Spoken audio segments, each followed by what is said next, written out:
In these post-resurrection appearings, we get all kinds of reactions.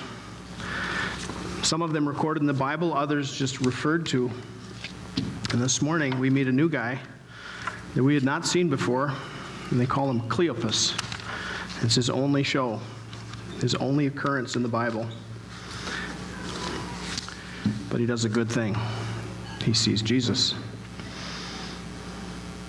So the other day, I was in conversation with somebody that I just met, and we kind of had some similar ground that we'd covered territorially or geographically, and we were talking about folks, and he brought up a name that I hadn't heard for maybe 30 years. Somebody I knew, still alive, barely, I guess, but all of a sudden his face came into my mind, and I remembered how he walked and how he laughed, and because he'd bought his house, and I thought, oh, tell me about it. Has that happened to you? Where someone, you reach back about 30, 40 years, a name comes, and pretty soon they're in front of you, in your mind.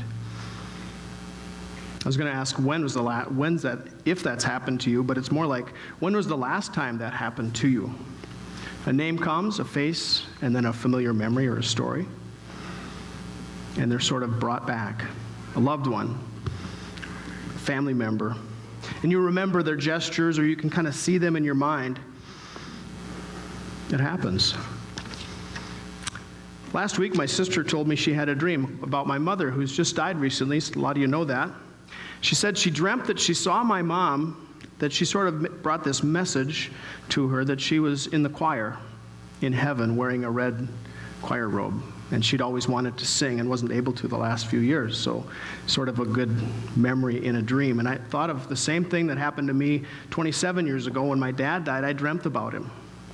And there was one dream that just sort of fixed in my mind. He was riding in the back of a pickup truck. It was a red one. It was about a 54 Chevy 5-window coupe, but no details.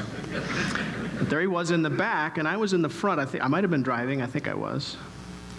And it was curious to me at the time, either in the dream or right after, like, well, how come you're back there and I'm up here? And I thought, well, maybe God is just telling me someone has crossed over and cannot come back.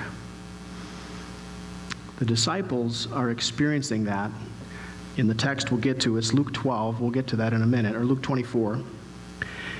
Before we go there, go to 2 Samuel chapter 12. One verse, 2 Samuel